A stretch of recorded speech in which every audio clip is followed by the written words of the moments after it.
The deaf mother of the billionaire was greeted by the timid waitress, but everyone was taken aback by what she stated in sign language. If you don't subscribe now, this may be our final meeting. To remain in touch, share, comment, and follow. Don't pass this up. Now let's get started. The cast of the crystal chandelier flickering shadows across Leonard's marble flooring. Anna Martinez made the third adjustment to her black outfit. Her hands shook a little that night, not from nervousness about serving Manhattan's elite, but from the familiar, the burden of concealing her true identity. She had mastered the skill of invisibility at the age of 24, and she grinned as she moved through the restaurant like a ghost. "Tell 12 needs their wine refilled," called the chief waitress, Sarah, who hardly looked up from her order pad. "And since Mr. Blackwood has already voiced 2 complaints, try not to reveal anything to him tonight. Regarding the temperature inside." Anna nodded while collecting the bottle of Chateau Margaux, which was more expensive than she earned in a Marcus Blackwood, whose name sounded like money. Old money, new money, the kind of money that made. She had been serving his table for 3 months, and he had never once regarded her as anything more than a piece of furniture. The peaceful chatter of folks who never worried about rent, healthcare costs, or if they would have enough filled the dining room, remained for food after covering the cost of their kids' school supplies. Anna was familiar with that society, having lived in it once in what seemed like a different time. Lifetime. "Pardon me, miss." The tone was firm, demanding, and slightly impatient, sending shivers down Anna's spine. Instantly straighten, turning to see Marcus Blackwood standing closer than she had anticipated, his steel-gray eyes staring at her with a level of intensity that made his height required her to crane her head back in order to meet his stare, and his dark hair caused her tummy to flutter inappropriately. His suit was spotless, most likely Italian, and appeared to have been styled by someone who charged more per hour than Anna made in a week. Costly. "Your wine, sir," Anna said quietly, raising the bottle a little. "Not for me." Marcus pointed to the Anna's heart tightened as she looked at the sophisticated woman seated at the table behind him. "My mother. She's been trying to get your attention for the past 10 minutes. Blackwood was likely in her early 60s, with silver hair tied back and classic, friendly, sparkly eyes that seemed to contain a world of tales. With a hopeful smile on her lips and delicate hand motions, Anna placed the wine bottle on the closest table and walked over to Mrs. Good Evening. Blackwood signed, her hands moving with practiced ease. "How can I assist you?" The woman's face changed with joy, her hands moving as she answered. "Oh, how lovely. I wanted to tell the chef how good the salmon was. It makes me think of, I'll make sure he gets your nice remarks. It's a meal I enjoyed in Paris years ago." For the first time all evening, Anna signed back with a sincere smile. "Do you want me to ask him about the preparation? I think he uses a particular herb blend," but she was too preoccupied with Mrs. Blackwood's impassioned response to notice that the entire restaurant had become quieter behind her. Her trips throughout France, and how few people actually spoke to her. "You're incredibly considerate," the older woman signed, saying, "You signed beautifully. Where did you sign? Most people just smile and nod when they realize I'm deaf."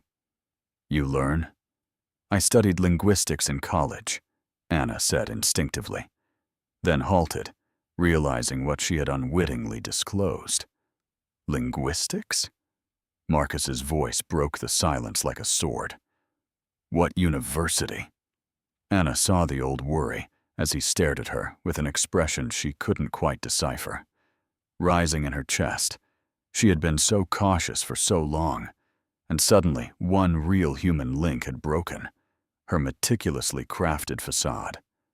"It was just a few classes, sir. Nothing important." "Nothing important," Marcus said.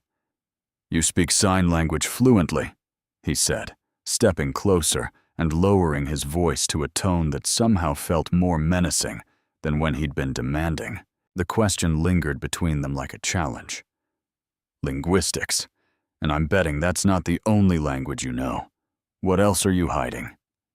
Felt other diners' gazes on them, and sensed Sarah hovering tensely close by, likely estimating the amount of trouble Anna was going to. Anna reached for the wine bottle and murmured, "I should get back to work." But Marcus grabbed her wrist. She saw something flicker in his eyes, and the touch gave her an unanticipated jolt that stopped her movement without being harsh. That implied he had experienced it as well. "I apologize. That was unduly harsh." Anna glanced down at his hand on her wrist, taking note of the pricey watch, the well-groomed nails, and the total lack of scars or calluses that would indicate a life of hard work. When she raised her gaze again, a nearly fragile expression had taken over his face. "Your mother is lovely," she murmured. "She was describing her vacation to Paris to me. She is fond of you." Marcus let go of her wrist without taking a step back. "She is not fond of many individuals, perhaps because the majority of people don't spend enough time paying attention." Before Anna could stop them, the words came out with more edge than she had intended. Marcus's brows rose a little, and she briefly believed she caught a glimpse of a smile. His smile was genuine this time, changing his tone. "And you think I don't listen? I think you're used to people telling you what you want to hear." Whole face. "You're probably correct, you know.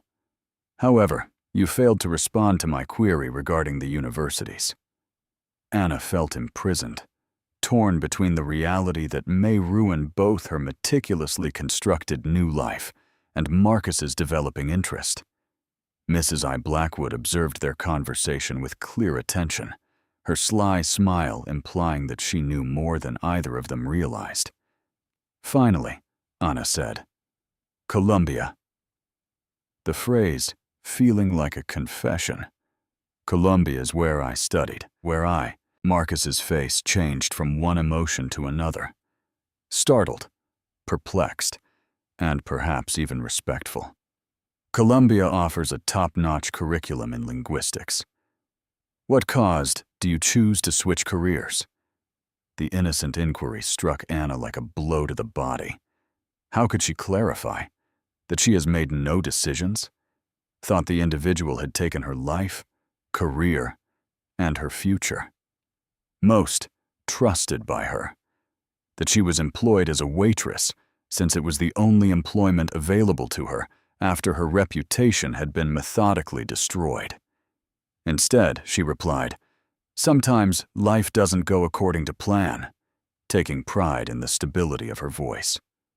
"No," Marcus muttered, as he studied her with uncomfortable intensity in his dark eyes. "I guess it doesn't, Mrs. You two should talk more," Blackwood signaled to Anna, easing the tension that had been rising between them. Smiling. "My son works too much and doesn't meet enough interesting people." What was she saying? "You work very hard." "That's not all she said," Anna responded, feeling heat rise up her neck as Marcus queried in an almost suspicious tone. "She also mentioned that you should eat more vegetables," Marcus said, with a real expression of astonishment that caused a few other customers to turn to stare. "You don't speak sign language, so how would you know that my mother didn't sign anything about vegetables?" "No, but I am aware of her sense of humor. And she said something intended to embarrass one or both of us based on the way you're blushing." Anna opened her lips to refute it, but then realized there was no. "She believes you should meet more intriguing people, doesn't she?" Marcus was obviously more astute than she had given him credit for. "And what do you think? Am I meeting interesting people?" he asked, glancing at his mother, who was making a great effort to appear innocent. This meant that Anna wasn't sure she wanted to unpack, because she could smell his fragrance, which was subtle and pricey, and most likely priced more than her rent each month, and she could see the subtle creases around his eyes that suggested he grinned more than his reputation would suggest, as well as the manner I believe Anna delicately stated, You're used to meeting people who want something from you, and you don't. His suit jacket hung over his shoulders. Want anything from me? It was a casual question, but Anna sensed the underlying fragility. How many people had let him down? I want you to let me finish my work before Sarah determines that I'm more important than him. A lot of relationships were founded on his manchego rather than true connection. Marcus turned to face the hostess station, where Sarah was indeed observing their exchange with hardly disguised nervousness. Trouble than I'm worth, he said. Naturally, he took a step back, but his gaze stayed on Anna's face. However, this discussion is far from ended. Sir, I have Anna Martinez should not have been shocked that he knew her complete name.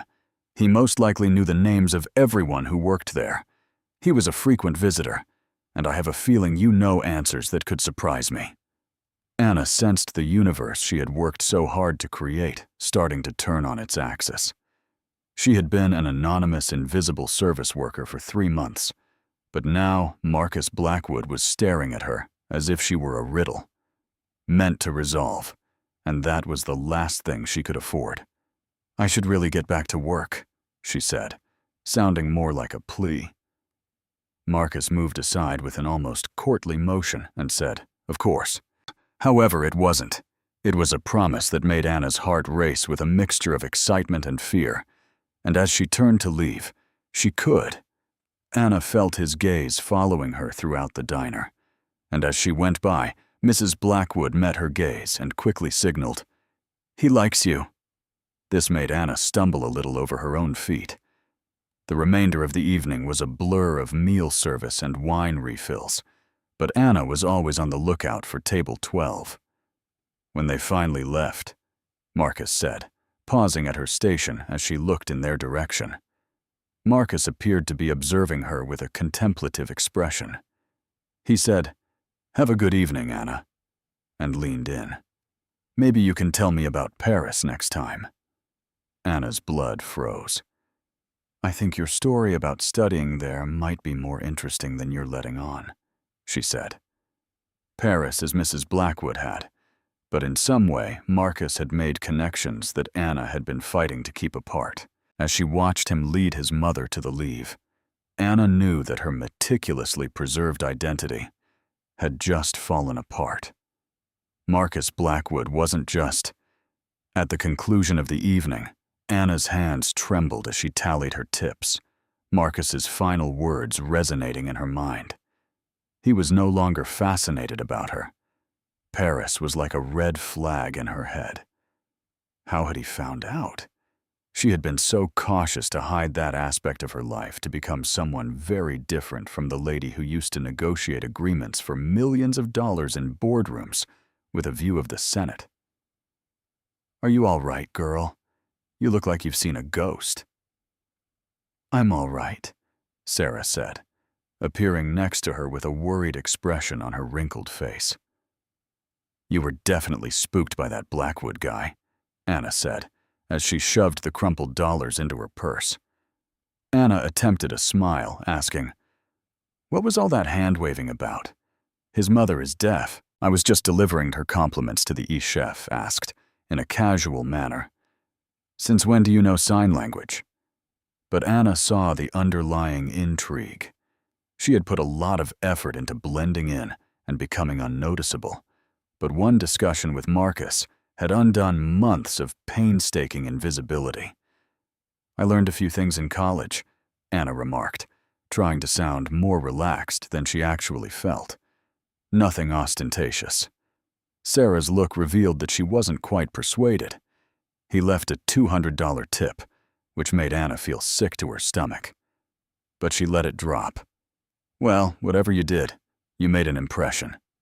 Sarah's eyes glowed with a mixture of mistrust and jealousy as she paid $200 for a 30-minute dinner.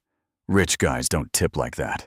It's not like that, honey, unless they intend to return for more than just the salmon. Anna's skin crawled at the suggestion in Sarah's tone. I've worked in restaurants for 20 years, and when it comes to individuals like him, it's always like that. Just be careful, okay?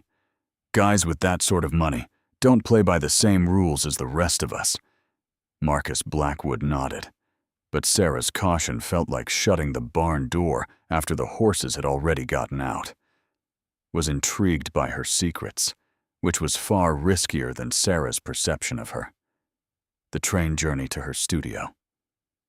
Every shadow seemed to conceal possible dangers, and Anna's Queen's apartment felt longer than normal. For the past 2 years, she had been constantly on guard, waiting for David Chen to complete the task he had begun. Her ex-fiancé had been systematic in destroying her life. First her reputation, then her profession, and lastly, her money. Her ability to vanish was the only thing that had prevented her from going bankrupt. How long before David had learned she wasn't as shattered as he'd thought if Marcus began looking into her past? How long before he made the decision to complete the task? As Anna ascended the 3 stairs to her flat, her phone buzzed. Unknown number. "I hope it's okay. I received your number from the Marcus Blackwood from the HR department of the restaurant. I wanted to express my gratitude for your generosity toward my mother tonight." Anna glanced at the message, her heart pounding against her ribs. HR department. Of course, men like Marcus didn't ask for permission. They just took what they wanted. The thoughtless invasion of her privacy should have infuriated her, but instead, it filled. She was so terrified that she began to make a courteous reply, then erased it, started over, and erased it again. At last, she switched off her phone without saying anything. Her apartment was small, modest, and precisely what one would expect for a waitress in Queens. A lockbox containing her true treasures, a Columbia MBA and a CPA, was concealed beneath her mattress, despite the room being filled with cast-offs and clearance stuff, license, and records attesting to the ownership of patents that David had pilfered, among other things. Anna took out her laptop, a holdover from her former life that she had successfully concealed from the creditors. Her fingers paused over the computer before entering the search terms she had refrained from using for the previous 2 years. David Chen and Pinnacle Financial. The outcome left her sick to her stomach. Since her banishment, David's business had expanded rapidly, established on the basis of her pilfered labor, but the recent announcement that Pinnacle Financial and Blackwood Industries are merging made her blood run cold. Marcus Blackwood. It couldn't be a coincidence. David Chen, partners. Anna's hands shot to her mouth, smothering the scream that wanted to come forth. He was ruthless, cunning, and completely heartless. But he wasn't irresponsible. If he was working with Marcus, it was for a purpose. Had he somehow found out? Where was she? Was Marcus now interested in her as part of a complex scheme to complete David's initiative? Marcus texted her once again, saying, "I know you're probably tired, but I can't stop thinking about our conversation. Would you have dinner? With me tomorrow? Somewhere we can genuinely converse." M. Anna's instincts shouted at her as she stared at the message until the words blended together. To flee in order to avoid being caught in whatever web David was creating. But she didn't have the money to run, and she was sick of being fearful, and more than that, she was sick of being invisible. In defiance of all reason, Anna texted back. I'm free for lunch, but I have work tomorrow night," was the prompt reply. "Excellent. At noon, I'll come get you. Put on something cozy. We're going to talk a lot, I think." Svetlana put down her phone and buried her face in her hands. Either she was going to make the greatest mistake of her life, or she was going to start the process of getting it back. There was no turning back now.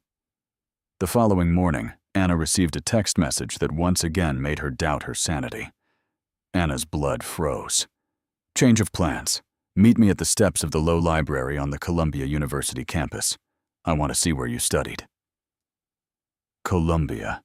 He was already looking into her past, making connections between things she had made a valiant effort to hide.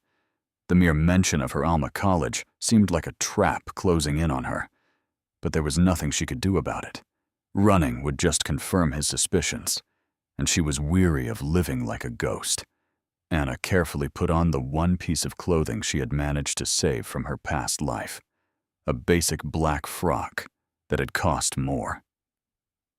It felt weird on her flesh, like a costume from a play she'd forgotten how to make. Students were hurrying between classes, their faces beaming with the kind of optimism Anna recalled experiencing. And the campus was alive with their energy as they prepared to perform. Once upon a time, she discovered Marcus just where he had promised to be, sitting on the library steps with 2 coffee cups and a barley. His dark hair drew the attention of onlookers. He appeared different in daylight, younger, and strangely less threatening. He had exchanged his pricey suit for dark trousers and a cashmere sweater, which likely cost more than Anna's rent each month, yet he still looked. "You found me," he remarked, getting up to give her one of the coffee cups in a casual manner. "I wasn't sure you'd come." "Nearly didn't," Anna said, accepting the coffee with gratitude. It was from the pricey establishment close to university. She recognized, not the typical diner brew she'd become used to. "But you did. Why?" Even though the question was asked casually, Anna could sense its underlying passion. "Because I'm tired of running from my past," she remarked. Everything about Marcus suggested a man accustomed to getting answers, to solving puzzles. She was just his latest mystery to unravel. She was surprised by her own candor. "Are you running from something specific or simply running in general?" Marcus asked, his expression softening. "What makes you think I'm earning at all?" "Anna, you're a 24-year-old waiter in Manhattan with a degree from Columbia. Speak more than one language. You can appreciate good wine. Yesterday, you corrected me under your breath when I mispronounced a French word. Either you're fleeing something, or you're studying a particularly complex character for a book." You heard Anna almost choke on her coffee. "That? I hear everything. One of the risks of working in a business is that you develop the ability to pick up on subtleties that others overlook." Marcus reclined on the steps and motioned for her to follow him. "What's the story?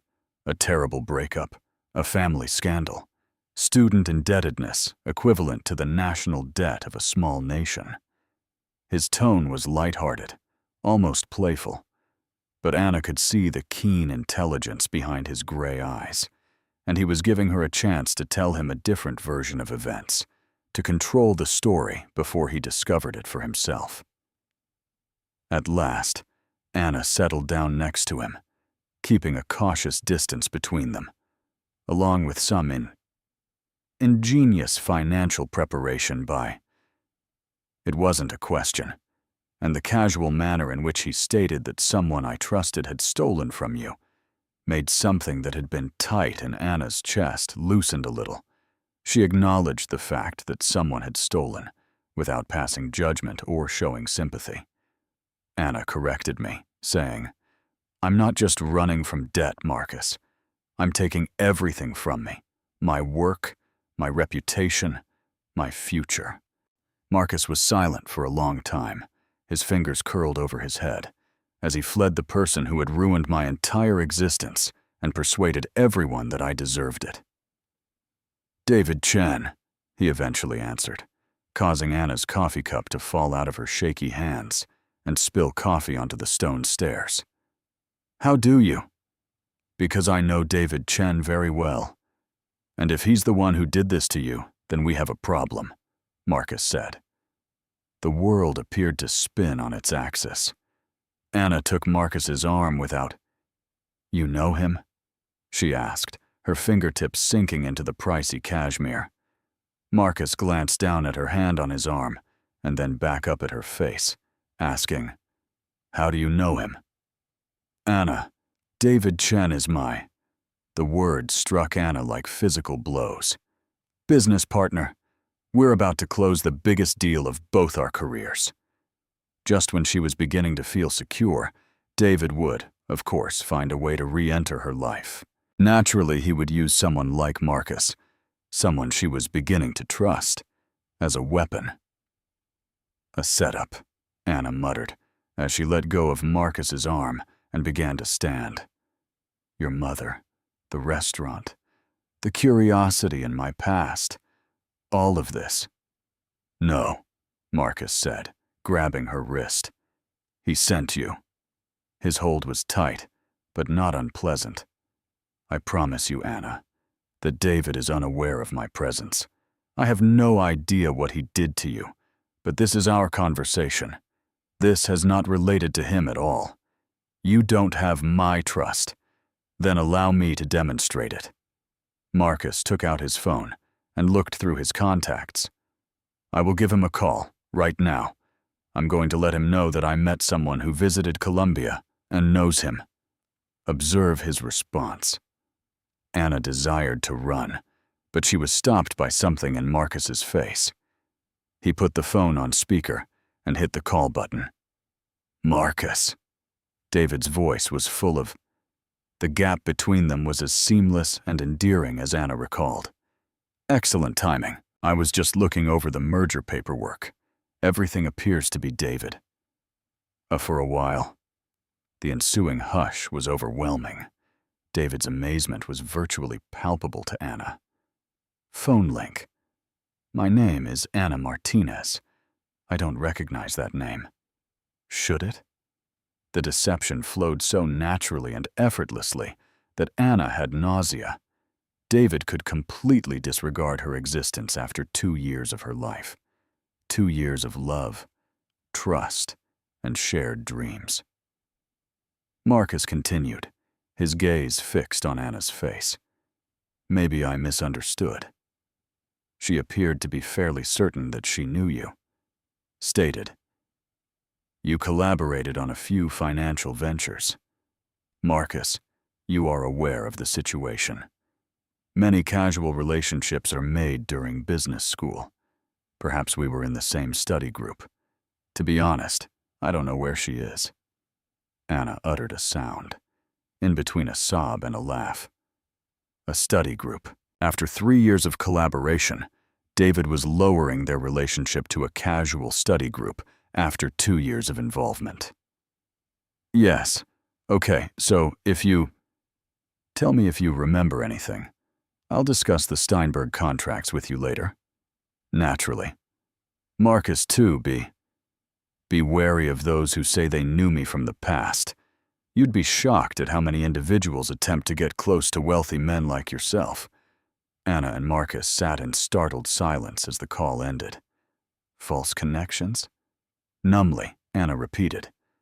Apparently, it was the nature of our engagement, a phony relationship. Marcus was fixated on his phone as if it had personally upset him. You were David Chen, and I were engaged for 2 years.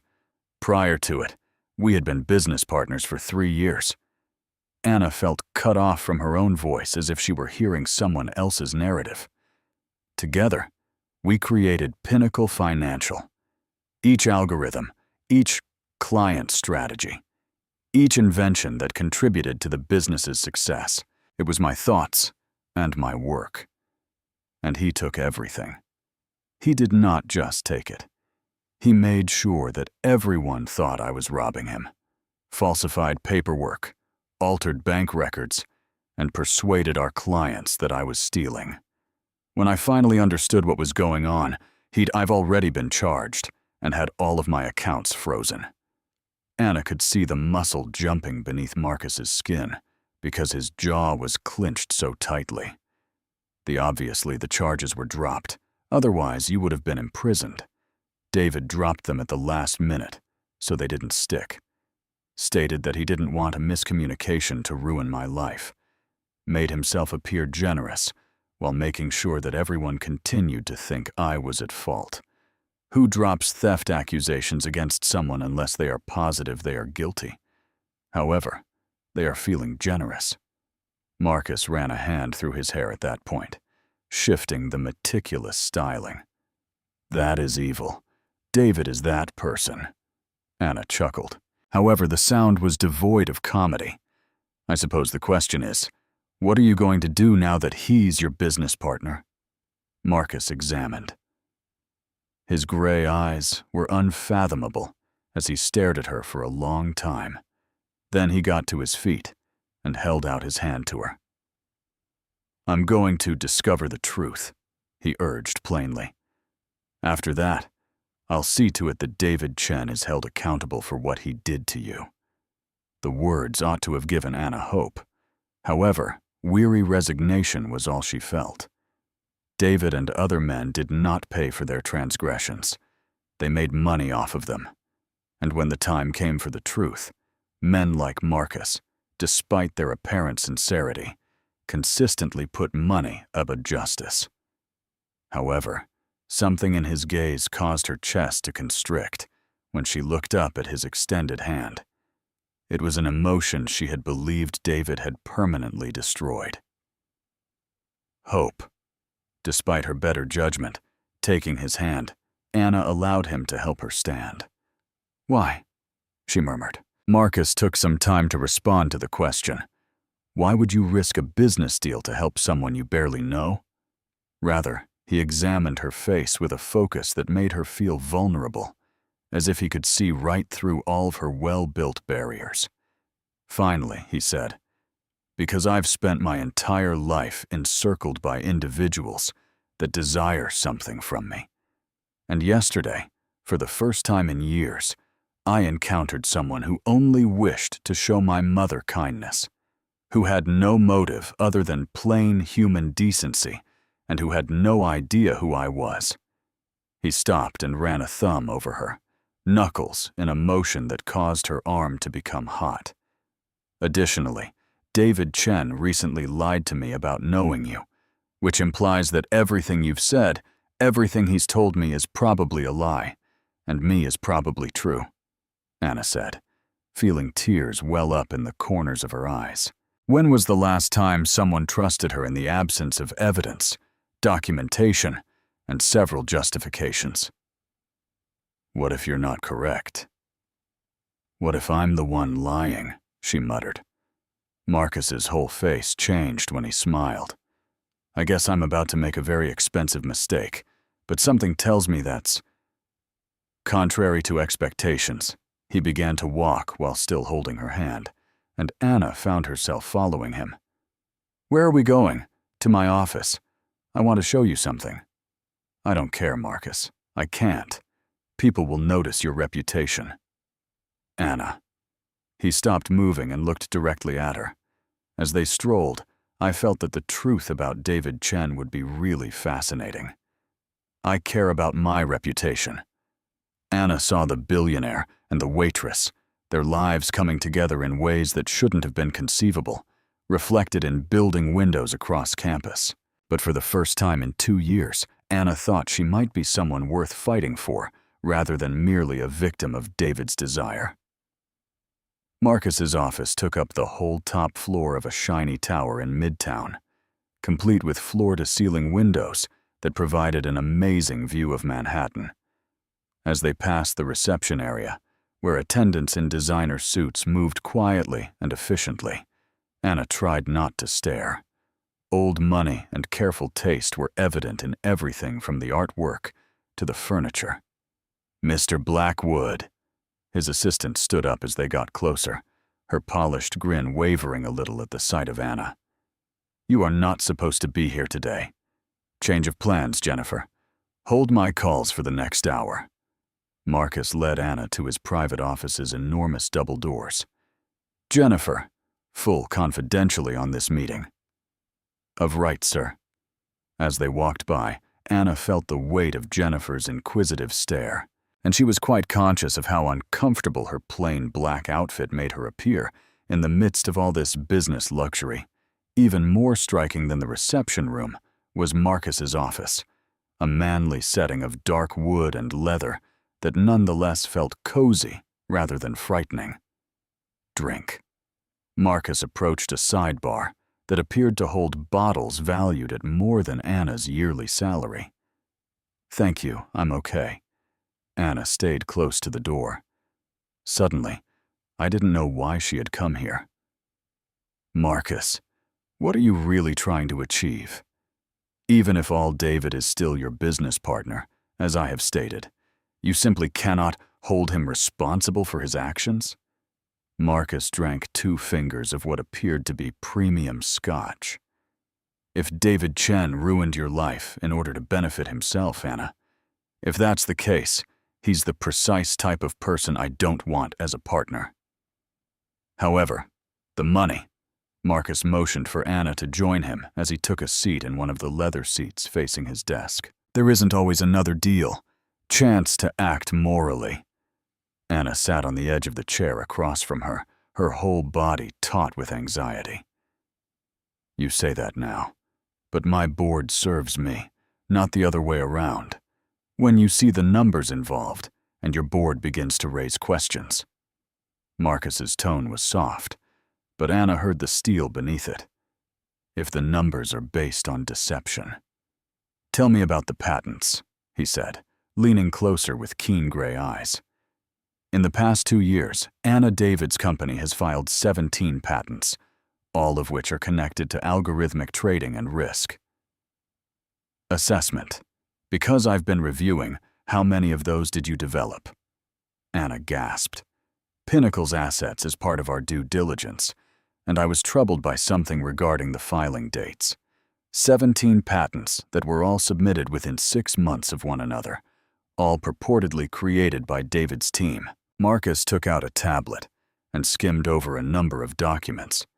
But when I examined David's training, his prior employment, the room seemed to be spinning, and there was no indication that he possessed the technical know-how to create such complex financial models. I look into all of my possible companions, so why didn't I come across any information about you in the company's past? Marcus asked in a soft voice, but his inquiries were surgical in their accuracy. If you were really a partner for 3 years, there should be documentation if you helped build these technologies. Employee records, partnership agreements, incorporation documents. Because David deleted me. Anna's voice was heard, scarcely audible beyond a whisper. He had my name erased after he filed the charges and persuaded everyone that I was a thief. From everything. Patent applications were changed to take my name off the list, and partnership agreements were revised to reflect that I was only ever an employee. Inventor credits, making it appear as though I never existed. Marcus remained silent for a considerable amount of time, his fingers steepled in that degree of systematic documented deception in front of his face. Anna, that's unlawful, not just immoral. Good luck proving that. David is extremely meticulous and has very expensive. Marcus grabbed his phone and said, "Jennifer, get me Charles Morrison at Morrison, Webb & Associates." "Yes, Anna leaped to her feet, saying, "Tell him it's urgent. No, it's Saturday." Marcus's voice sounded flat. "No, you can't. This will destroy your deal. Lastly, if this agreement is based on intellectual property that has been stolen, it must be destroyed." You have no idea what Marcus put down his phone and turned to face Anna, saying, "You're risking, and you don't understand what I'm worth. I have more money than I could spend in 3 lifetimes if I were to lose this entire deal and 10 others. But my integrity is something I cannot afford to lose." The straightforward comment struck Anna like a blow to the body. When was the last time someone stood up for her values instead of making money? When was the last time someone actually risked anything to stand up for her? "Why?" she asked, her voice scarcely audible. Marcus drew near enough for Anna to see the silver flecks in his gray eyes. "Why are you doing this?" he asked. Could detect the delicate scent of the cologne, which most likely cost more than her rent each month, because yesterday you could have just taken my mother's praise to the chef and left. Instead, you spoke with her for 10 minutes about her travels and inquired about her experiences, treating her as a person rather than an annoyance. He hesitated. His tone became almost personal. "You're serving wine for tips, even though you speak 5 languages. Due to your Colombian MBA, however, you're concerned about whether your supervisor believes you're more bother than you're worth, because everything about you points to someone who has been consistently denigrated by those who you ought to have been appreciated. Once more, Anna felt the threat of tears. When the lawyers start questioning you, you'll regret this. When your board desires explanations, let me worry about David when he begins to fight back. Marcus extended his hand slowly, allowing Anna to pull away and use his thumb to wipe a tear from her cheek. The query is, despite every sensible notion in her mind, Anna felt herself leaning into the soft, almost reverent touch. "Are you ready to fight back?" she asked. "I'm not sure how anymore. Marcus, he stole everything. My confidence, my work, and my reputation. I don't even understand who I am in the absence of all of that. I am aware of who you are." Her face was framed by Marcus's other hand, which felt warm against her flesh. "You're a person. He built a business from nothing over the course of 3 years. Someone who created technology so sophisticated that David Chen was willing to steal and commit fraud it. Someone who, after losing everything, managed to show kindness to an elderly woman who was alone in a restaurant. He ran his hands over her cheekbones. Moreover, something cracked open inside Anna's chest. Something that had been solidly frozen for 2 years. "Anna Martinez, you are someone worth defending. I want to know if you think that." Anna looked up at him. For someone he had known for 2 years, this unbelievable man was prepared to risk millions of dollars. Days. The situation was crazy in every way. The conditions, the timing, the way his touch was making her heart race. However, Anna felt like herself once more for the first time in 2 years. Not the scared, reduced woman David had produced, but the individual she had previously been. Capable, intellectual, and deserving of defense. She said, "I want to believe it. Then allow me to demonstrate it to you." Before Anna could inquire as to his meaning, Marcus heard a buzz on his phone. His expression stiffened as he looked at the television. "What is it?" Anna inquired. David sent a text. "He wants to reschedule our meeting for Monday. Claims to have some fascinating new breakthroughs to share." In Anna's tummy, ice began to form. "Marcus, you must be cautious. As far as David Chen is aware, I'm simply another person. Therefore, if he even suspects that you know about me, he won't greedy businessman who is focused on his profit margins." Marcus had a predatory, razor-sharp smile. He doesn't know what's about to happen. Anna wanted to remind him of David's potential for harm when he was surrounded. However, she was reminded of something by Marcus's resolve. She had nearly forgotten. The sensation of having someone support her, someone who is prepared to fight with her. "What should I do for you?" Silently, she inquired. "Marcus's, I need your trust," she said, softening her face. "Are you able to do that?" Have faith. The term that David had turned into a weapon that she had vowed never to give to anybody again. But as Anna gazed into Marcus's gray eyes, she saw something the timid beginning of faith, which she hadn't experienced in 2 years. "Yes," she responded with sincerity. "I can do that." Marcus drew her into his arms, and his smile was like sunlight after the longest night. "That's good, because David Chen will find out on Monday morning that his history has finally come up with him." Anna gave herself permission to speculate that perhaps justice wasn't as dead as she had thought, and if it were, she wouldn't have to deal with David's fury. This time, Anna Martinez was by herself, and for the first time in 2 years, she was prepared to fight back rather than flee.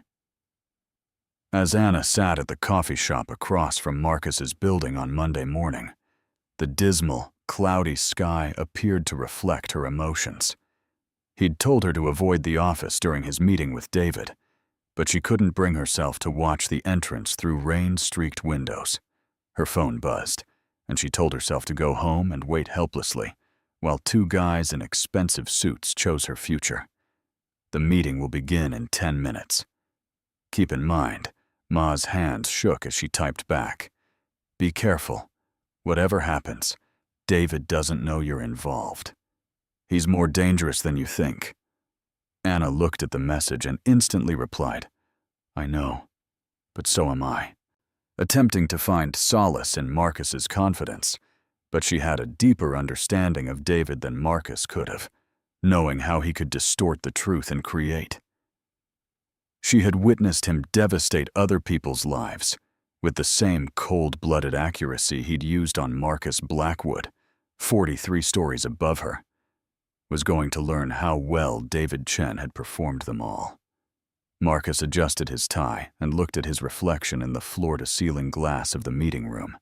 His look, his manner, his inquiries, everything had to be flawless.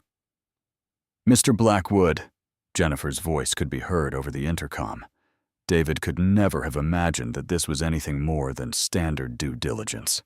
Chen has arrived. Send him in.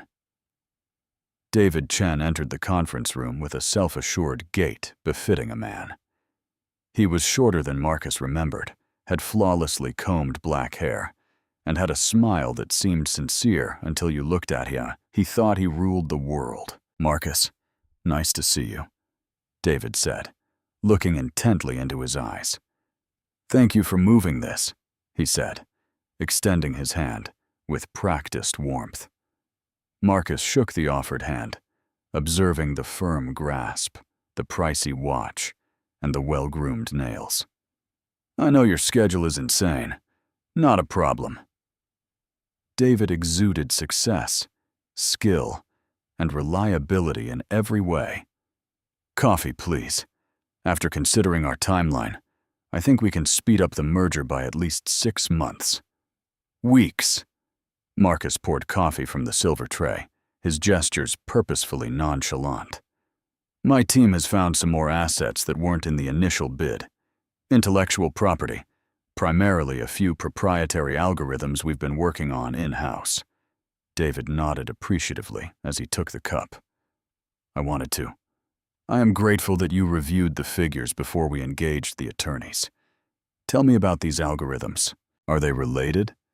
Marcus sank into his chair, every muscle in his body twisted with stress. He was determined not to display. David grinned broadly. To the risk assessment protocols you mentioned last month, he said. Exactly. Revolutionary stuff. Indeed, predictive modeling that can spot market trends up to 18 months ahead of time will completely change the way we manage our portfolios. Your team created these internally, which is impressive. My primary researcher is quite talented, with a PhD from MIT and years of experience in quantitative analysis. Marcus nodded carefully while taking notes on the legal pad in front of him. We've been working on this technology for over 3 years. Researchers, they are at ease with the combination and have no worries about patent issues or intellectual property rights. Sort of thing. Nothing at all. The development chain is clean, and all work is completed in accordance with corporate contracts. My legal team has been extremely meticulous when it came to documentation.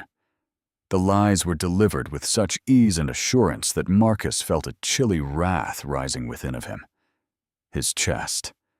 Anna was correct. David was a skilled manipulator who could change history without even breaking.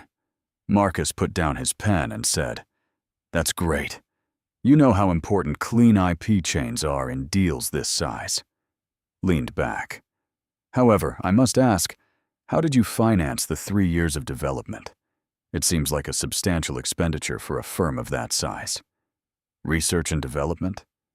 For a split second, David's smile was so fleeting that Marcus nearly missed it.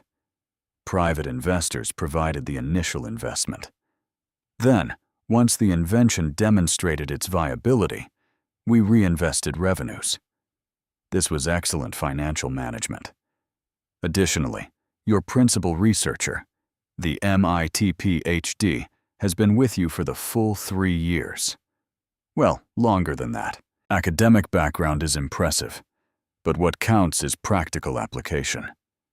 Marcus felt ill. David's words were deliberate. Together, we've created something genuinely unique. Distortion of the facts. A robbery of Anna's life as well as her work. The informal way he mentioned their collaboration, but eliminating her entirely, was horrifying in its brutality. I'd want to meet this researcher. I've always been curious about the minds behind the invention. David's hesitation was hardly noticeable. Unfortunately, he is now working on implementation with our Asian partners in Singapore. He takes a very hands-on approach. You get it? Excellent, but obviously not suitable for business meetings. I'd want an introduction when he gets back. Marcus reached for his coffee, observing David's demeanor as he did so.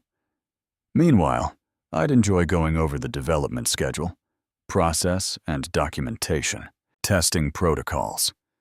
Before we settle on terms, my technical team will need to comprehend the architecture. David took out his phone and flicked his fingers over the screen, saying, I'll have my assistant compile a full package. Should have everything to you by end of the week. Marcus nodded and added another note. Excellent. And David, thank you for being open about the new assets. Trust is the cornerstone of any successful collaboration. Definitely.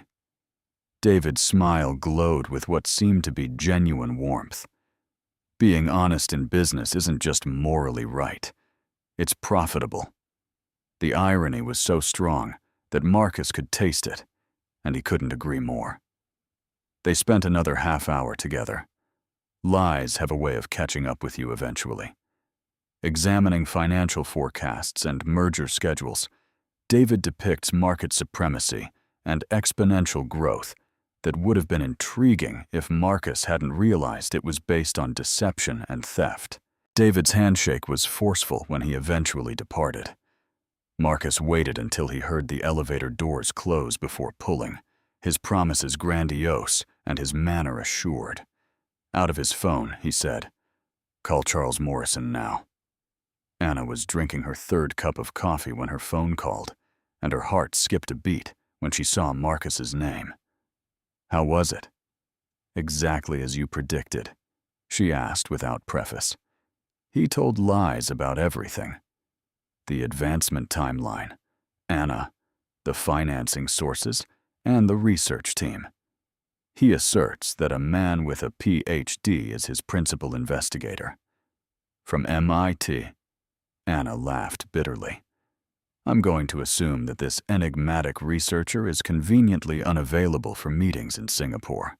Extremely practical, but not much in business settings. How handy. Anna shut her eyes, sensing the familiar weight of David's deceit. Did your inquiries make him seem suspicious? Not at all. He was virtually radiant with what he obviously believed to be his own cunning. There was a hint of contempt in Marcus's voice. Hello, Anna. In my professional life, I've seen several dishonest people, but the nonchalant manner in which he destroyed your existence is unprecedented.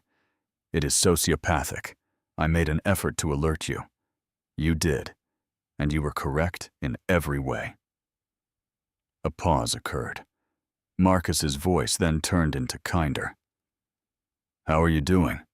Anna observed the typical individuals going about their daily lives in the coffee shop. She realized that their ordinary Monday morning was the most bizarre thing she had recently experienced.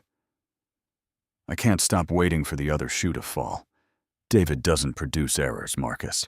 He believes he has already won, which is why he is acting so carelessly with the lies. By what do you mean? He's planning something after all. David responds to more than simply threats. He foresees them and eliminates them before they become issues. It had nothing to do with the rain outside, yet Anna felt cold. What if he knows Marcus? What if this whole thing is some elaborate trap? That is not feasible. He couldn't possibly be aware that we've communicated. Are you certain? Consider it. You inquire about a Colombian who has a linguistics degree. Background of those who say they know him. Then, 3 days later, you start asking in-depth questions concerning his intellectual property chains and development team. It's quite the coincidence. Marcus was silent for a considerable amount of time. You believe he has discovered that you are the connection to Colia. In my opinion, David Chen doesn't. You no longer have faith in coincidences. Marcus spoke in a tense, anxious tone. Where are you at this moment, Anna? Why? Because you're not secure if you're correct, and David has discovered our link. Once, when you were a bother, he ruined your life. If he perceives you as a direct threat, what do you think he will do? Ice began to build in Anna's stomach. She had been so preoccupied with the prospect of justice on the conviction that she hadn't given careful thought to what David may do to defend himself. Furthermore, David had never been one to leave things unfinished. Marcus, I ought to go tonight. Get out of the city. Change my name once more. No. Marcus is. The tone was forceful. Running won't work now, just like it didn't work the previous time. David will simply follow you, and nobody will be keeping an eye on you the next time. What then do you recommend? I propose that we push his hand. Instead of allowing him to pursue you on his timeline, make him come to us. Anna gripped her phone more tightly. Suicide is what that is. You have no idea what he is capable of, and you have no idea what I'm capable of. Marcus's voice exuded a confidence that was both comforting and frightening.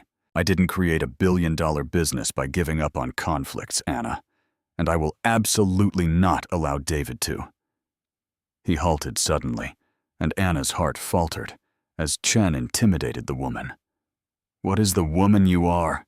She muttered. The female Marcus said, I care about.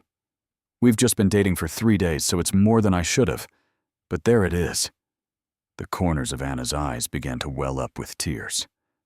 I know it's insane, Marcus. I am aware of the awful timing and the I've been thinking about you non-stop since Saturday night, despite the impossibility of the situation. The way you stood and spoke to my mother, the fortitude it required to repair your life after David wrecked it, was up to me when I was being a jerk. You don't really know me. I am sufficiently informed. I am aware that you are. You are more intelligent, compassionate, and powerful than you realize. Marcus paused, and then, I know you deserve justice, and I know I want to be the one to help you get it. Anna wiped away a tear, saying, I know that I'm not letting David Chen hurt you again. After 2 years of sobbing, she was amazed that she still had any. What if we can't prove what he did? What if his attorneys are superior than yours? Then we'll handle it when it occurs, but I need your trust, Anna. Are you able to do that?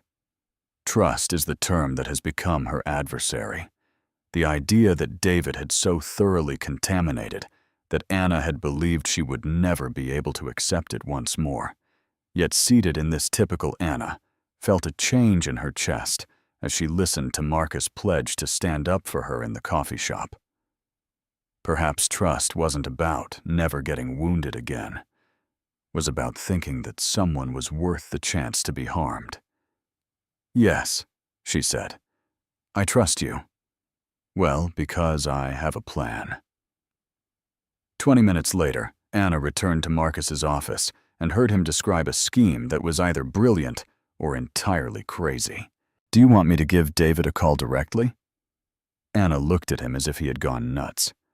Marcus, that's precisely what's wonderful is that he's probably already calculating how to exploit any contact I make against us. Marcus was pacing behind his desk, his determination and energy sizzling. He anticipates your hiding. The last thing he's ready for is you entering his office and making demands while remaining in the background while others fight your fights. Marcus stopped pacing and gave her a fierce look. Because it's suicide. Because it's unexpected.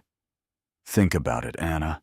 For 2 years, you've been fleeing from David, allowing him to steer the story. What if you stopped running?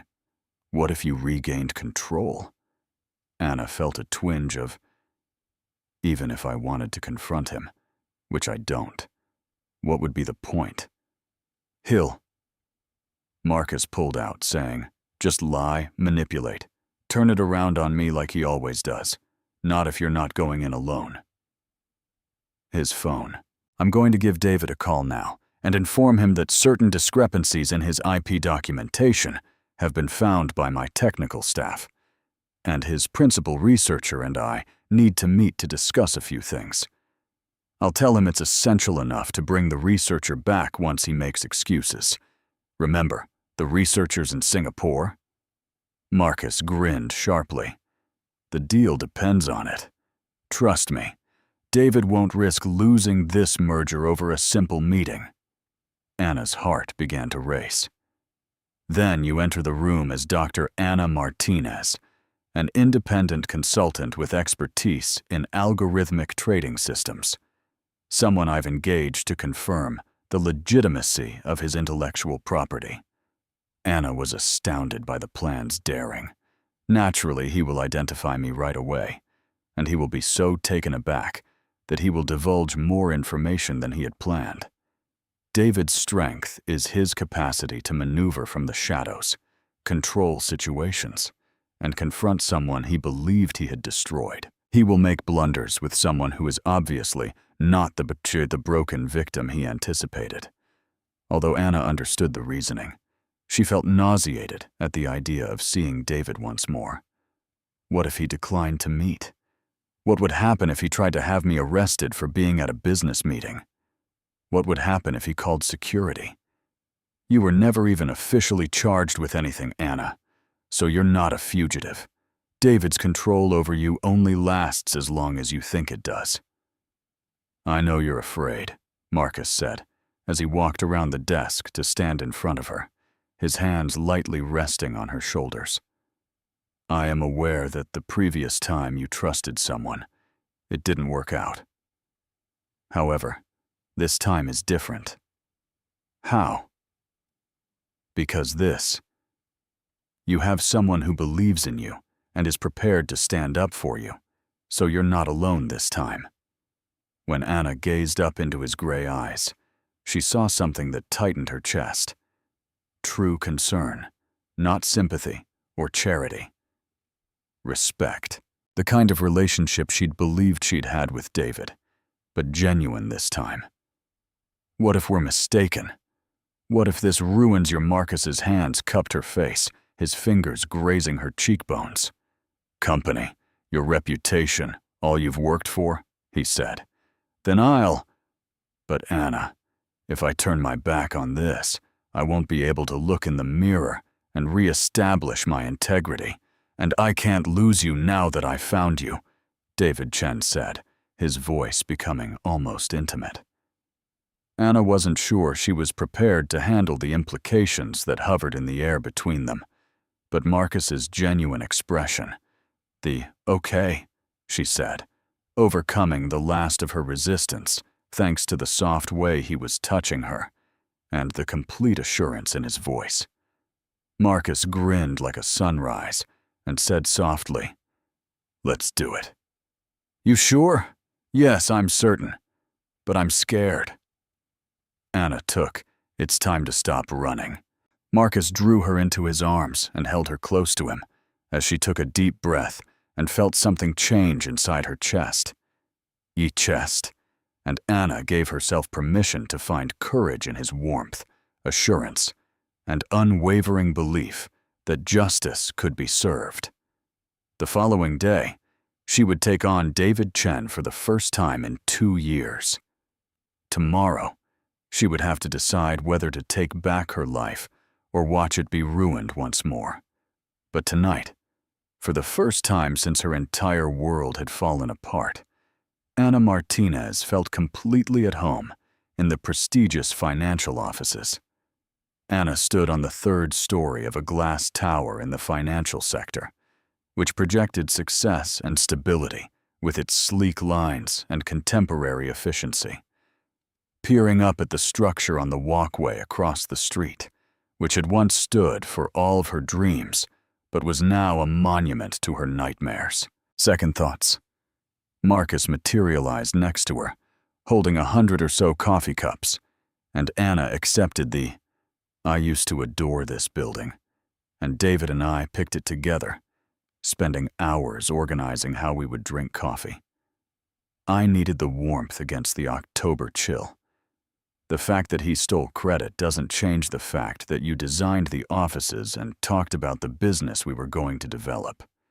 Ana glanced at Marcus, admiring the pricey outfit, the assured stance, the way he seemed to control space simply by being there. "Are you certain about this plan?"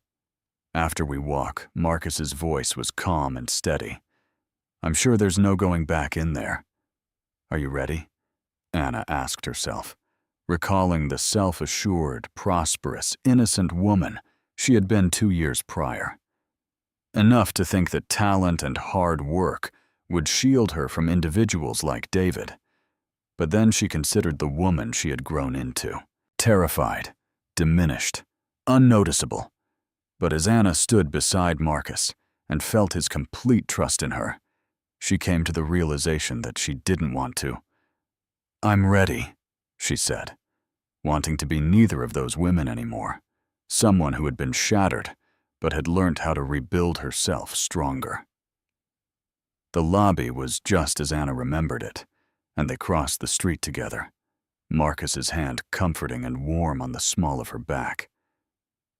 Abstract art, marble floors, the kind of subtle elegance that didn't shout about money, but rather murmured it. As they got closer, the front desk guard looked up, and when he saw Marcus, his expression changed to one of professional attentiveness. "Mr. Blackwood." "Good afternoon, sir." "Good afternoon, James." "Of course, sir. The elevators are on the 32nd floor. We're here to visit David Chen, and he's awaiting us." With a hushed voice, Ana caught herself. James was staring at her with a bewildered recognition, obviously attempting to locate the last time he had seen her, Dr. Martinez. As they ascended the elevator, Marcus casually remarked, "Is consulting on our merger. Intellectual property verification. Of course. Have a good meeting." The familiar numbers, 20, 25, and 30, were rising on the screen, and Ana could feel her heart pounding against her ribs, pushing her nearer to a conflict she had avoided for 2 years. "Breathe. Remember, you belong here. This company exists because of your work," Marcus whispered softly, as his palm found hers. The classic greeting space, complete with glass, chrome, and well-curated success, was shown when the elevator doors opened. A young lady Ana didn't recognize sat at the front counter. It was obvious that David had changed every employee following Ana's Mr. Blackwood. The receptionist stood with a practiced grin. They followed her down a hallway packed with framed papers about pinnacle success and accolades, and "Mr. Chen is waiting for you in the main conference room." For creativity, pictures of David at different business gatherings. Ana's gut nodded as she saw that in just 2 years, David had created an entire mythology surrounding himself, a meticulously constructed story in which he had never been present. The doors of the conference room opened, and David Chen was there, looking exactly the same. Perfectly combed black hair, pricey suit. That he stood at the head of the meeting table, obviously positioned to project authority, with a practicing smile that had previously made Ana's heart skip a beat. Control. And Ana briefly found herself retreating into the terrified. She had been a shrunken woman, and then Marcus's hand touched her back. "Marcus."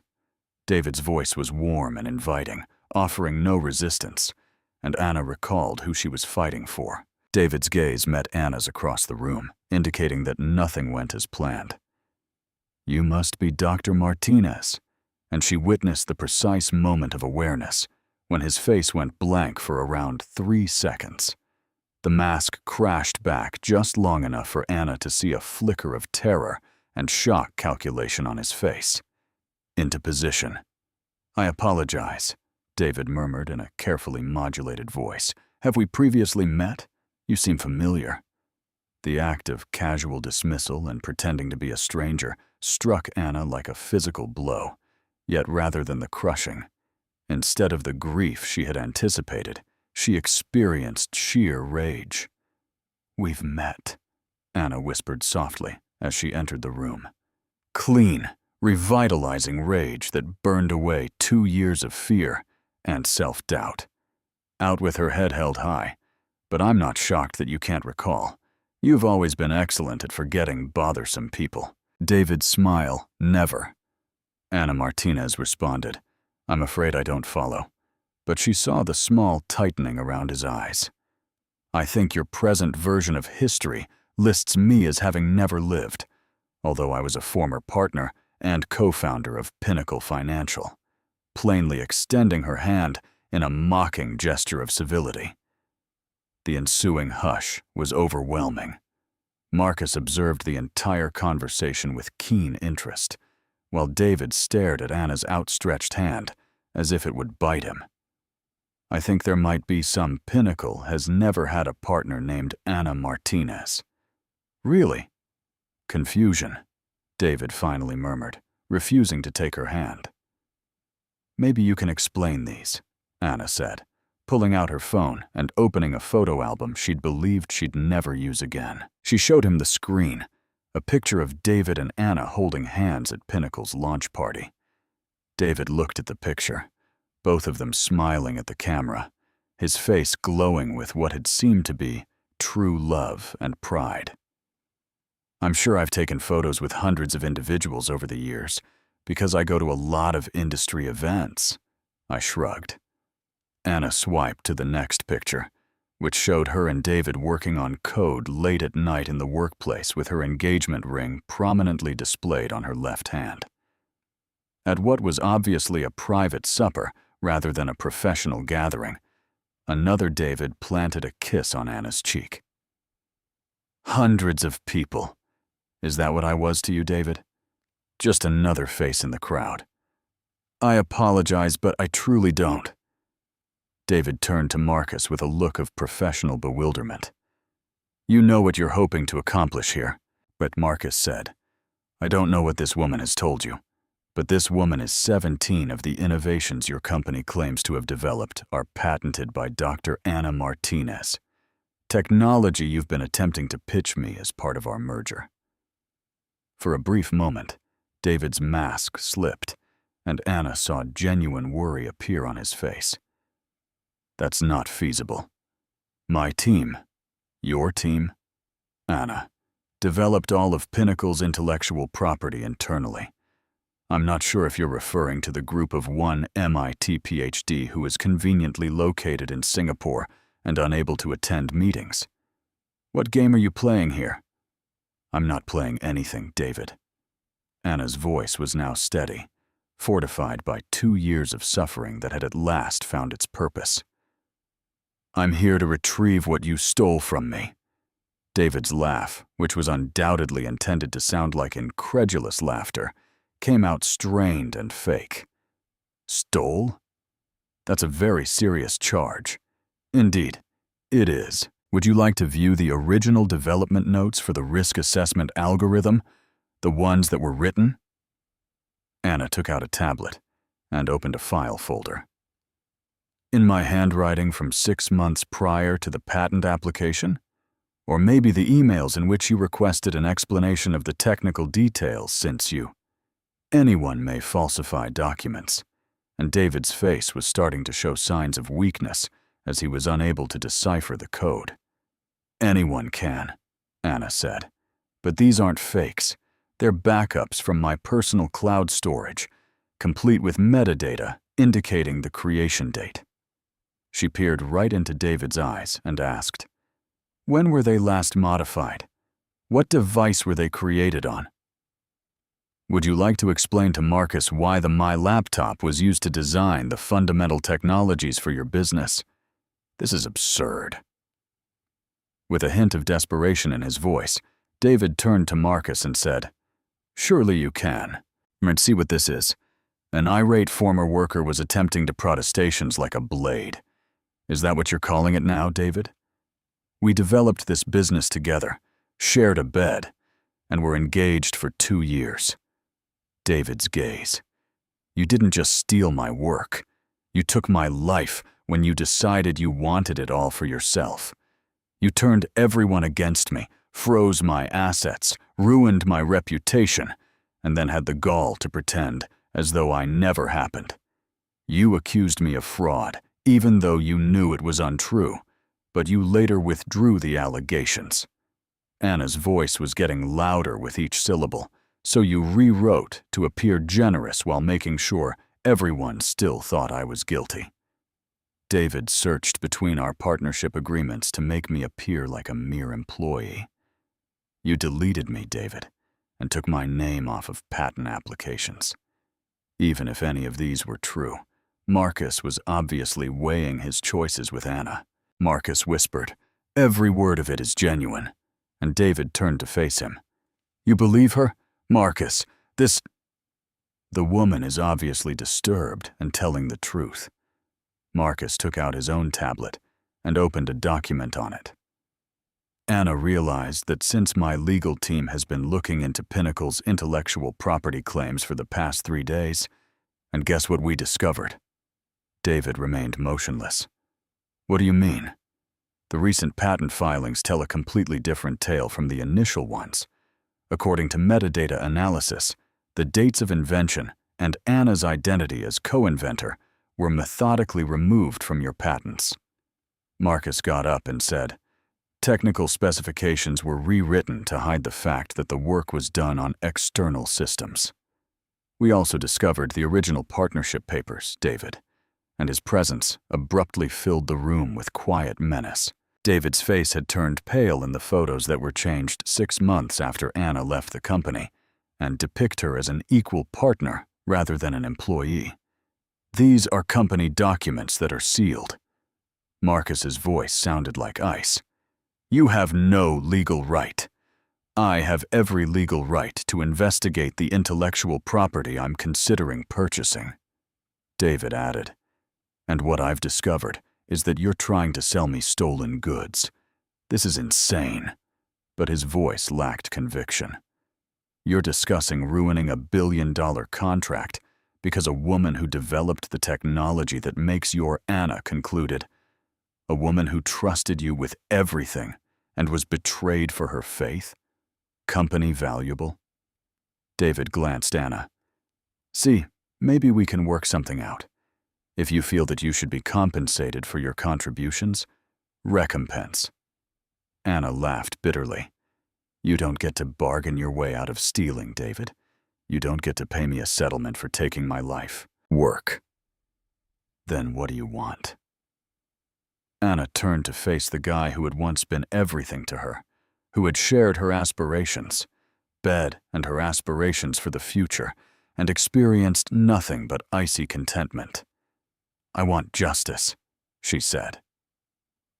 "The world to learn who actually founded Pinnacle Financial. I want my name to be added back to all patents and articles. Each item of work that you have pilfered. I want a complete accounting of all the money this business has made with my technology." Her voice became almost intimate as she hesitated. "And I want you to know what it's like to lose everything, because someone you trusted chose to ruin you." David looked at her in disbelief. Stillness, clearly identifying the strong, determined individual in front of him as the woman he'd attempted to crush. Marcus said, "The deal is off." With immediate effect, David, I will ensure that all prospective partners are aware of Pinnacle Financial's business practices. David leaped to his feet, his composure finally breaking. This is not something you can do. The agreements, Marcus calmly responded, are void due to misrepresentation of assets. The paperwork is already being prepared by my attorneys.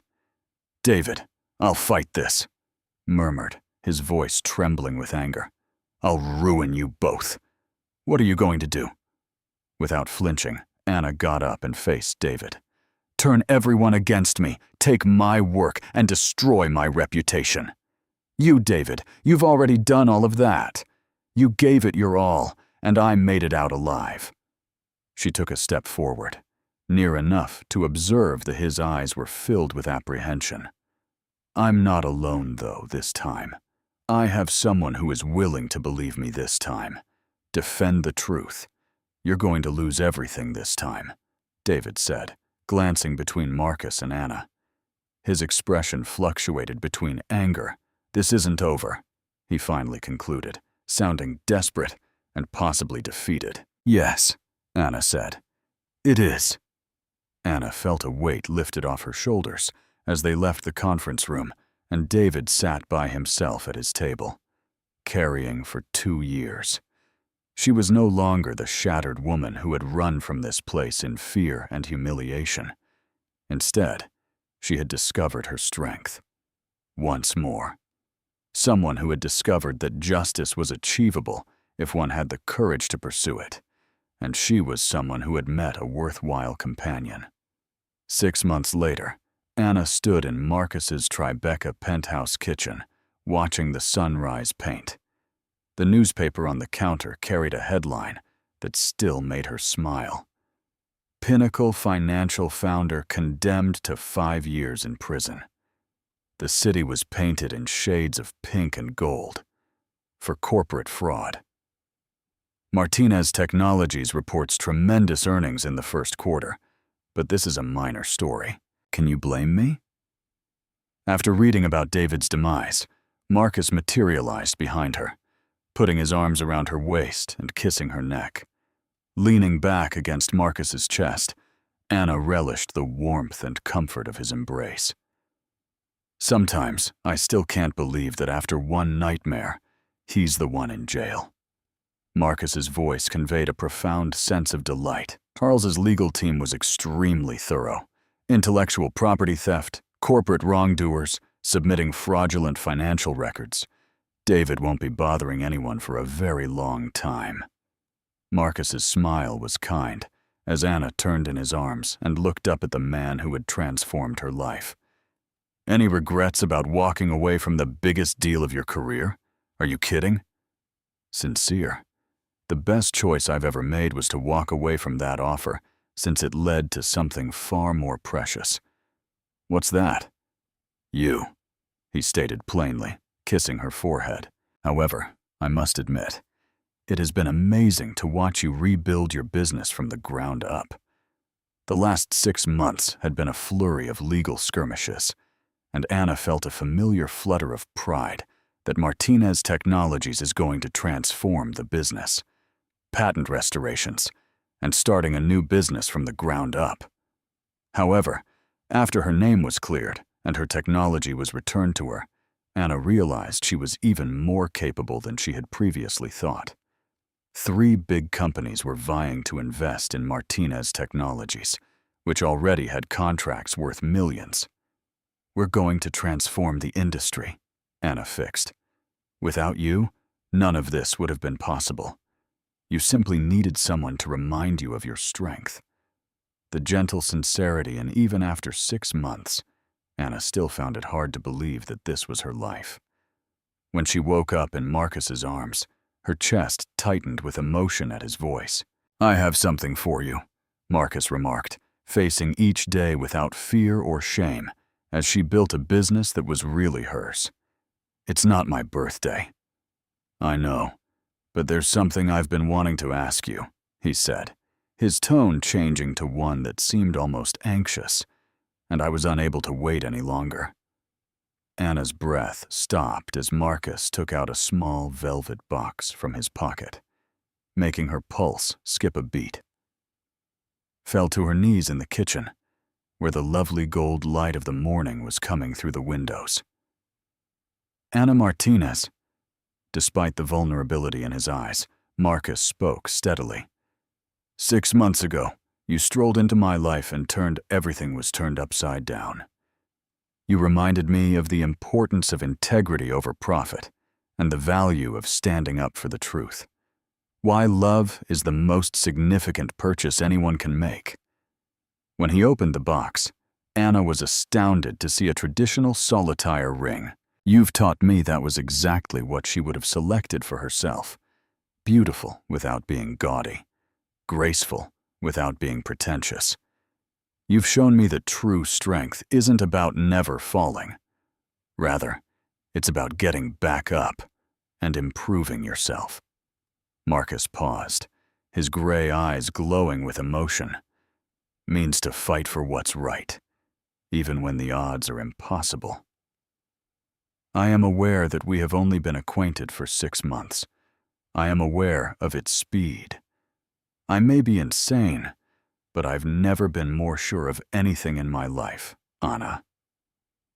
He inhaled, his voice falling to something soft and personal. I adore you.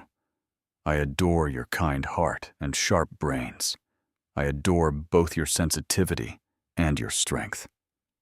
I adore how you create awful coffee, signed to my mother, and obtain this. When you're focused on programming, there's a slight furrow between your eyebrows. Tears were running down Anna's face, but these were joyful tears, the type she'd believed she had lost the ability to cry. Marcus went on. I love how you've inspired me to be a better man. You've given me hope. He gazed up at her with a partnership that's real, in love that's based on respect, admiration, and genuine care. Complete genuineness. Will you marry me, Anna Martinez? Will you allow me to live my entire life demonstrating that not all due partnerships result in treachery? Love doesn't have to be risky. Anna looked down at this amazing man who had given his life to defend her. He had witnessed her at her most vulnerable and assisted her in becoming stronger than she had ever been. The morning light struck the ring inside the box, creating little rainbows, dancing on the walls. Yes, she said in a whisper, then more loudly. Indeed, Marcus. Indeed, to everything. Marcus stood and gave her a delicate kiss after placing the ring on her finger with remarkably steady hands. Anna's knees were weak. They were both smiling and weeping when they split up. It's unbelievable that you proposed to me in your kitchen, Anna remarked, appreciating the ring's appearance on her hand. I was eager for a classy eatery or romantic getaway. Here, where we've had our best discussions, and where you've taught me how to truly live rather than merely existing. He was correct, Anna realized as she surveyed the kitchen, which had grown so familiar and like home. This was where they had learnt to fully trust one another, where they had plotted their legal strategies, and where they had celebrated each success. In addition, Marcus grinned. After everything we've been through, I figured simple and honest was better than elaborate and performative. Simple and honest, Anna said again. I like that. Marcus drew her close once again, and Anna wondered at how secure she felt as she considered how well those words captured what they'd created together. Felt in his arms, how perfect everything seemed. She had been hiding in Queens a year prior, certain that her life was. She was now engaged to a man who had demonstrated that relationship, despite the fact that trust was unattainable, and love was really another term for vulnerability. Maybe about strengthening rather than weakening one another. That love could be a source of strength rather than weakness. So, Marcus replied, any thoughts on wedding planning? he asked in a warm, humorous voice. "Tell me, please, that you won't be one of those brides who want a wedding that costs more than most people's homes and a year-long engagement." Anna chuckled, the sound emanating from a place of unadulterated happiness. To be honest, I had a minor thought. Close friends and family. Before the event, I could learn more sign language from your mother. She will be overjoyed. Since then, she has been hinting at grandchildren. Our third date. Grandkids? Anna arched an eyebrow. 30 seconds after our engagement, you're already picturing children with you. Everything is on my mind. Children, grandchildren growing up together.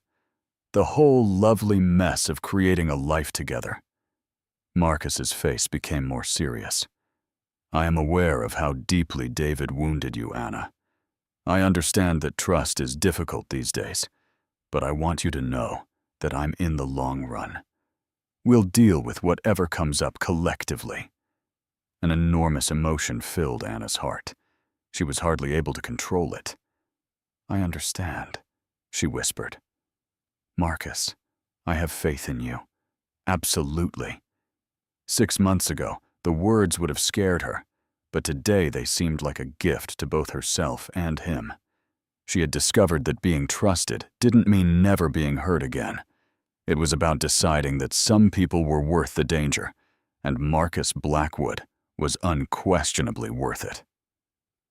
Marcus gave her another kiss and murmured, "Good, yet because I have some honeymoon-related ideas that call for a great deal of confidence." "Really?" Anna had mischievous sparkles in her eyes. "What kinds of concepts?" "The kind involving Paris, champagne, and demonstrating to you that not all French relationships result in heartache.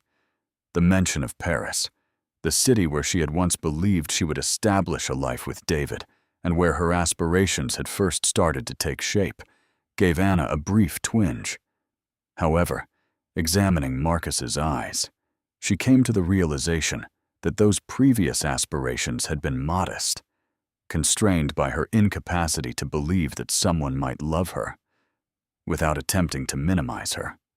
She said, "Paris sounds perfect," and she meant it. "As long as you promise not to propose again, I don't think my heart can take any more surprises today." "Deal. But I reserve the right to surprise you in other ways." "And what kinds of additional methods?" Marcus's smile was enigmatic, full of possibilities and promises. "You'll need to have faith in me." "Yes," Anna replied, and I knew that she truly meant it. "I have complete faith in you." Anna reflected on how far she had come from the scared woman hiding in Queens as they stood together in the dawn light. She was certain that her life was finished. She had discovered that beginnings could come from endings, that losing everything could teach you what was really important, that the greatest genuine love could result from the darkest betrayal. Instead of trying to destroy her, David Chen made her find out who, when everything else was taken away, she truly was. It turned out that she was wise,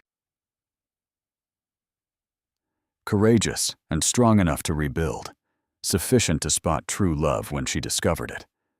Marcus tightened his arms around her, prepared to begin. Planning the remainder of our lives. Anna glanced at her engagement ring, which gleamed in the morning light, before turning to face the man who had assisted her in remembering that she was worth fighting for. She declared, "I'm ready." And for the first time in years, the future lay ahead of them, full of opportunity and promise, and she meant it without hesitation. And Anna Martinez, who would soon become Anna Blackwood, was at last prepared to welcome everything. The city beyond the windows full of people beginning their own new chapters, humming with vitality and life.